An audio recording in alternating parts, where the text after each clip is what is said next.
Muy buenos días, amada familia Antioquía. Bienvenidos al devocional de hoy. Hoy es el día jueves 21 de febrero. Vamos a ver la palabra de Dios en el libro de Hebreos capítulo 10, versículos 26 al 39 con el título No retrocedemos en apostasía, avancemos y perseveremos en la fe. Y ayer, justo después de subir el video, un hermano que no asiste a nuestra congregación dejó un comentario. Y pastor, ¿qué pasó con Hebreos 10 versículos 26 al 39? Ahí es cuando me di cuenta que ayer me equivoqué y me salté este pasaje, que era el pasaje de ayer, y compartí la palabra en Hebreos 11 versículos 1 al 10. Ahora eso, hermanos, interrumpe un poco el flujo del pensamiento, la lógica del autor de Hebreos, pero yo creo que es necesario que veamos la palabra en Hebreos 10 versículos 26 al 39 antes de seguir. Así que hoy voy a compartir el pasaje de ayer, porque ayer compartí el pasaje de hoy. Dice la palabra así, empezando en el versículo 26, y aquí encontraremos una advertencia contra la apostasía. Es escuchar la palabra, conocer a Jesucristo, o por lo menos entender intelectualmente el evangelio y rechazar a Cristo Jesús. Dice aquí, advertencia al que peca deliberadamente. Hermanos, como les dije, algunas personas toman la palabra en Hebreos 6 junto con estos versículos aquí para decir que la salvación se puede perder. Pero como yo les dije anteriormente cuando vimos la palabra en Hebreos capítulo 6, es mi opinión personal, basado en lo que yo he visto en la palabra de Dios en diferentes pasajes bíblicos, que la salvación no se pierde. Más bien las personas que caen o que se deslizan, los que cometen el pecado de la apostasía, nunca fueron creyentes, verdaderos creyentes regenerados, nacidos de nuevo desde un principio, sino que son personas que son expuestas al evangelio, que van a la iglesia, que escuchan la palabra, que entienden lógicamente el evangelio, pero que aún así rechazan a Jesucristo y siguen viviendo una vida pecaminosa voluntariamente, continuamente. Vamos a ver la palabra empezando en el versículo 26. Dice la palabra de Dios así: porque si pecaremos voluntariamente, después de haber recibido el conocimiento de la verdad, ya no queda más sacrificio por los pecados, sino una horrenda expectación de juicio y de hervor de fuego que ha de devorar a los adversarios. Ok, aquí dice, si pecaremos voluntariamente. O sea, esto es que uno deliberadamente, con la fuerza de su voluntad, decide pecar. Es, por ejemplo, si yo le diga a Audrey, no te comas ese dulce antes de cenar. ¿Ok? Si quieres después de cenar puedes comerte ese dulce, pero ahora no lo puedes comer. Si yo le digo eso a Audrey y Audrey delante de mí, con una sonrisa bien grande, saca el dulce, le quita el papelito, delante de mí con una sonrisa grande se mete el dulce en su boca y empieza a masticarlo y decir, papi, qué rico está este dulce. Así es pecar deliberadamente o voluntariamente. Esas sabiendas. Uno no puede decir, fue sin querer queriendo. No, tú lo hiciste porque tú quisiste hacerlo. Fue tu voluntad, fue una decisión voluntaria de tu parte. Y hermanos, aquí se está hablando de personas que han probado, como vimos en Hebreos capítulo 6, que han gustado algo de la palabra y tienen, dice aquí, después de haber recibido el conocimiento de la verdad. ¿Ok? Conocimiento. Hay personas que van a la iglesia, que escuchan, que entienden, pero que aún así no quieren sujetarse a Cristo, no quieren someterse a Él y recibirlo como su Rey y Salvador. De ese tipo de personas está hablando aquí este pasaje. Si pecáramos voluntariamente, deliberadamente, continuamente, sin arrepentirnos, sin parar, sin tener algo que toca nuestra conciencia y nos lleva al arrepentimiento, después de haber recibido el conocimiento de la verdad, ya no queda más sacrificio por los pecados. Jesucristo ya entregó su vida como sacrificio, y si tú rechazas ese sacrificio, el único sacrificio que te puede salvar, que te puede reconciliar con Dios Padre, no hay nada más, no hay ninguna otra opción. Ya no quedan más recursos, ya no queda más sacrificio por los pecados. Y dice, sino una horrenda expectación de juicio. y de hervor de fuego que ha de devorar a los adversarios. Y aquí lo está tomando de Isaías capítulo 26, versículo 11, donde se habla de los adversarios de Dios que serán juzgados con fuego. Y aquí el autor de Hebreos, claro, hasta ahora ha hablado de Jesucristo y la gracia, el pacto de gracia, el nuevo pacto. Pero si tú rechazas todo esto, pues estas serán las consecuencias certeras. Una horrenda expectación de juicio y de hervor de fuego que ha de devorar a los adversarios. Hermanos, una de las prédicas más famosas de la historia es una prédica por el teólogo y pastor Jonathan Edwards. Pecadores en las manos de un Dios airado. Y se dice que él predicó esa palabra no gritando, no tratando de así como que de amenazar a los feligreses, sino que lo leyó muy tranquilamente de unas hojas. Y se sabe muy bien de Jonathan Edwards que él no era ese tipo de persona que trataba de espantar a la gente. Te vas al infierno, ahí vas a sufrir eternamente. No, pero él sí tenía que decir la verdad. Porque Jesucristo mismo, en sus enseñanzas, en sus evangelios, habla una y otra vez acerca del juicio, del terrible juicio. Y aquí el autor de Hebreos nos da una razón de por qué debemos de esperar un juicio terrible si rechazamos a Jesús. Dice, el que viola la ley de Moisés por el testimonio de 2 o de 3 testigos muere irremisiblemente. Este es un argumento, se dice en latín, a fortiori, de menor a mayor. Se da un ejemplo de algo menor y luego se habla de algo mayor. Y si es cierto que lo del menor es cierto, aún más cierto es lo del mayor. Dice, el que viola la ley de Moisés, la palabra escrita en tablas de piedra.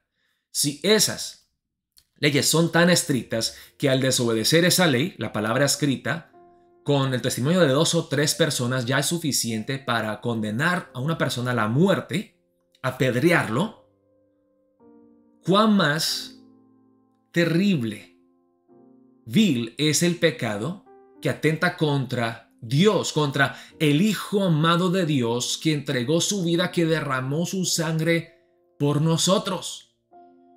Es mucho peor rechazar la palabra encarnada Jesucristo y su sacrificio de amor que rechazar la palabra escrita de Dios. Dice en el versículo 29, ¿cuánto mayor castigo pensáis que merecerá el que pisoteare al Hijo de Dios y tuviere por inmunda la sangre del pacto en la cual fue santificado e hiciere afrenta al Espíritu de gracia? Es una triple ofensa. Primero, ¿cuánto mayor castigo pensáis que merecerá el que pisoteare al Hijo de Dios? La palabra pisoteare aquí, hermanos, es la palabra que encontramos en Mateo 7 cuando se habla de que tú le das perlas a unos puercos y los puercos no valoran las perlas preciosas y las pisotean, las majan y las pisotean. Tú estás majando a la persona de Jesucristo, la segunda persona de la Santa Trinidad, el Hijo de Dios eterno y glorioso, lo estás moliendo con el polvo sucio bajo tus pies en soberbia y prepotencia. Entonces tú pisoteas a la persona de Jesús, tú tienes por inmunda, por sucia, por cosa común, la sangre del pacto en la cual fue santificada. La preciosa sangre de Jesús, ¿qué vale? Que una gota de esa sangre vale más que todo el universo, tú lo desprecias. Tú lo consideras como algo inmundo, algo sucio, algo impuro. Tú no lo valoras, lo desprecias. Y además, la tercera ofensa que tú haces cuando rechazas el Evangelio de Jesucristo e hicieres afrenta al Espíritu de gracia. Ahora, aquí es la única vez en toda la Biblia que se habla del Espíritu Santo con el término del Espíritu de gracia. Muchas veces se dice el Espíritu de verdad, pero aquí el Espíritu de gracia, porque es una gracia inmerecida que el Espíritu obra en nosotros, como Jesucristo mismo también enseña que el único pecado que no se puede perdonar es la blasfemia en contra del Espíritu Santo, que los fariseos vieron la hora misma del Espíritu Santo sanando, restaurando, haciendo milagros y que atribuyeron ese poder de Dios a Belcebú, a Satanás. Tú estás tan endurecido, tan necio, que ves la obra de Dios y dices que es cosa de Satanás. La blasfemia al Espíritu Santo, al rechazar a la obra regeneradora que quiere hacer el Espíritu Santo en tu vida, tú rechazas ese Espíritu, rechazas a la persona de Jesús y su preciosa sangre, ya no hay más esperanza para ti. Pues conocemos al que dijo, mía es la venganza, yo daré el pago, dice el Señor. Y otra vez, el Señor juzgará a su pueblo.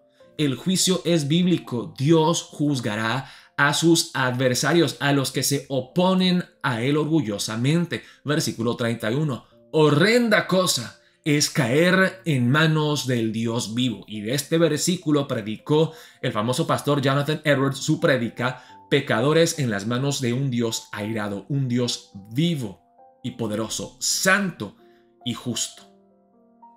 Pero gracias a Dios aquí, el autor de Hebreos sigue y cambia de tono. Habla primero fuerte, una advertencia, hermanos. Nosotros también como padres a veces le hablamos fuerte a nuestros hijos. ¿Sabes qué? Tú te sales a correr a la calle y vas a ver que te puede atropellar un camión. Eso no lo digo para meterles miedo, para espantarlos. Eso le digo para su bien, para que reconozcan el peligro, el gran riesgo que corren cuando se salen de los lugares donde deben de estar. Y aquí ese es el motivo del autor de Hebreos a decirles esto y a advertirles muy claramente, el infierno existe, Jesucristo mismo lo ha enseñado, y si ustedes no se arrepienten y no aceptan a Jesucristo como su única esperanza de salvación, sufrirán. Les digo esto en amor, les digo la verdad para su bien. Pero luego dice y anima el autor de Hebreos con estas palabras, pero traed a la memoria los días pasados en los cuales, después de ustedes haber sido iluminados, sostuvisteis gran combate de padecimientos. Aquí la palabra combate viene de atletis, atlético, es una lucha, es una competencia, una lucha donde te esfuerzas mucho para mantenerte firme en la fe. Y dice aquí el autor de Hebreos, ustedes, cristianos judíos, cuando al principio sufrían gran persecución por la fe, resistieron. Acuérdense de cómo ustedes, Dios les dio la gracia, pero ustedes resistieron. Sufrieron gran padecimiento por el nombre de Cristo Jesús.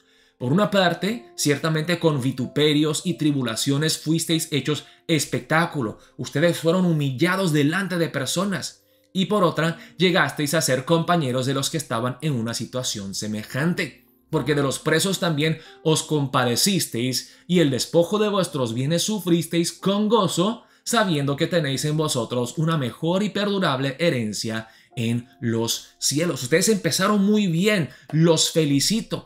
Ustedes estuvieron dispuestos a asociarse con las personas presas por la fe, no se avergonzaron de Cristo, de la fe, de aquellos que estaban sufriendo por su fe, y hasta con gozo, con gusto, soltaron sus pertenencias, sus posesiones, sabiendo que tienen ustedes una mejor y perdurable herencia en los cielos. Decían, llévense lo que quieran, Jesucristo es mi mayor tesoro. Si tengo a Cristo, lo tengo todo.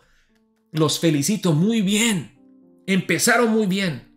Pero hermanos, todos empiezan bien. Perseveremos hasta el final, avancemos, no retrocedamos como aquellos supuestos cristianos judíos que vuelven al judaísmo y dependen de los sacrificios animales.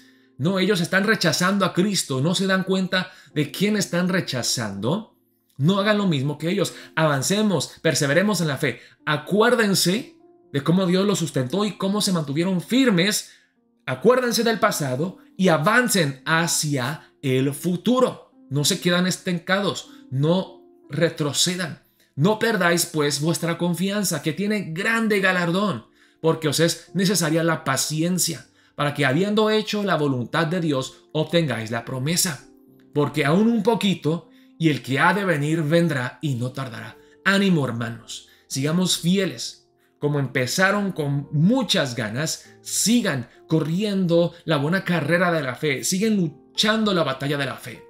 Mas el justo vivirá por fe, y si retrocediere no agradará a mi alma. Mantengan esa fe firme puesta en Cristo, en Dios, en sus promesas eternas. Pero nosotros no somos de los que retroceden para perdición, sino de los que tienen fe para preservación del alma. Pero ustedes, los que están leyendo esta carta, veo que están firmes en la fe, que siguen perseverando, que se siguen congregando. Eso es uno de los temas que vimos en Hebreos 10, ¿verdad? Versículos 24 al 25. Sigan congregándose fielmente, no desmayen, sigan firmes, luchen, avancen, corran juntos, no retrocedan. No cometan ese terrible pecado de la apostasía que después de haber entendido, probado, lo rechazan. No vuelvan al vómito como esos perros necios. No sean como esos puercos que ven las perlas y las pisotean, como si fueran canicas sin valor. Es que oremos para empezar el día de hoy. Oh Dios, no quiero retroceder, yo quiero avanzar. Yo quiero perseverar en la fe. Manténme firme, perseverando hasta el final, oh Señor. Dame de tu gracia, dame más fe para seguir luchando esta buena batalla de la fe. Oremos de esa manera para empezar el día de hoy. Dios los bendiga, amada familia Antioquía.